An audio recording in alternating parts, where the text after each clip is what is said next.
अस्सलाम वालेकुम दोस्तों, इनकम फ्रॉम बिजनेस के हवाले से जो एक कन्फ्यूजन बच्चों को आ रहा है कि ये हम किस तरीके से सवाल को सॉल्व करेंगे।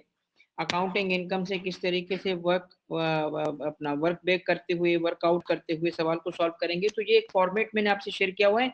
आप अगर इस फॉर्मेट को फॉलो करोगे, बिजनेस का सवाल आपका कहीं नहीं गया। सबसे पहले तो आप बिजनेस के सवाल को ट्रेडिशनल मेथड यानी amount chargeable minus deductions allowed से नहीं करोगे।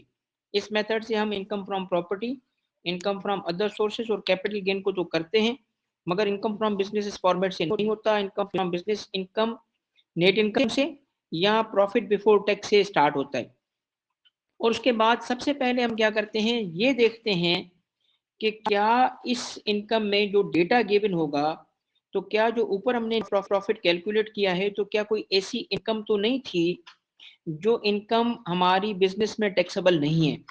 मसलन वो, चूंकि जो अकाउंटिंग प्रॉफिट है उसमें तो हेड्स नहीं होते ना, वो तो सब इनकम को बिजनेस इनकम मानेगा। तो कहीं कैपिटल गेन की ट्रांजेक्शन तो नहीं है उसमें, क्या कहीं उसमें प्रॉपर्टी इनकम तो नहीं है। तो अगर जो इनकम अगर ऐसी है जो कि शामिल की गई है रेवेन्यू में, मगर वो बिजनेस की इनकम में चार्जेबल नहीं है, तो पहले उसको माइनस किया जाएगा। पहले उन इनकम्स को माइनस किया जाएगा जिसका ताल्लुक बिजनेस से नहीं है, ताकि हम उसके लिए सेपरेट हेड्स को बना के और उसमें उसको टैक्स करेंगे। उसके बाद हम क्या करेंगे, सेकंड एडजस्टमेंट करेंगे ऑन अकाउंट ऑफ डेप्रिसिएशन। तो हमें क्या करना होता है, अकाउंटिंग डेप्रिसिएशन लेस हुई होती है, उसको ऐड करेंगे और टैक्स डेप्रिसिएशन को हम वर्कआउट करेंगे on the basis of data और वो लेस करेंगे। उसके बाद हमने क्या करना है, उसके बाद हमने करना है कि जो डिडक्शंस अकाउंटिंग में तो अलाउड हैं मगर टैक्स में अलाउड नहीं है। ये दो किस्म की डिडक्शंस होती हैं। पहली डिडक्शन होती है जो सेक्शन 21 में लिस्ट है डिडक्शंस नॉट अलाउड की, उनको हम माइनस करेंगे।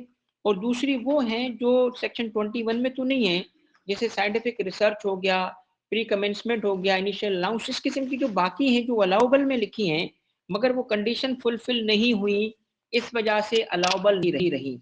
तो आप दो किस्म की डिडक्शंस को एड बैक करोगे, एक वो जो सेक्शन 21 की डीएनए है, दूसरी वो जो अदर डिडक्शन है मगर कंडीशन फुलफिल ना होने की वजह से हमें उसको एड बैक करना पड़ेगा। फिर उसके बाद आता है गेन, क्योंकि जो गेन कैलकुलेट हुआ होता है या लॉस डिस्पोजल ऑफ एसेट्स पे कैलकुलेट हुआ होता है वो अकाउंटिंग के हिसाब से होता है और अकाउंटिंग डेप्रिसिएशन या अकाउंटिंग डब्ल्यूबी की बेसिस पे हुआ होता है।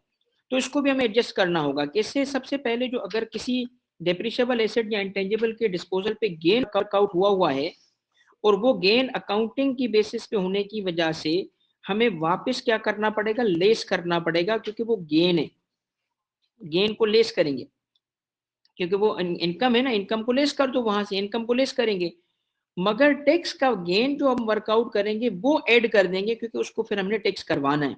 ठीक है, तो आपका अकाउंटिंग गेन जो होगा वो लेस होगा और टैक्स का गेन जो होगा वो ऐड होगा। फिर हम आते हैं लॉस की तरफ कि अगर हमें लॉस हुआ है, कौन सा लॉस हुआ है, अगर हमें अकाउंटिंग का लॉस हुआ है तो अकाउंटिंग लॉस को हम ऐड करेंगे और टैक्स के लॉस को हम डिडक्ट करेंगे। तो इस तरीके से जो एडजस्टमेंट्स होंगी आपकी, आप करके देखो, पूरा का पूरा बिजनेस का सवाल जो होगा आपका अकाउंटिंग से कन्वर्ट हो जाएगा इनटू टैक्स और आपका करेक्ट जवाब भी आ चुका होगा।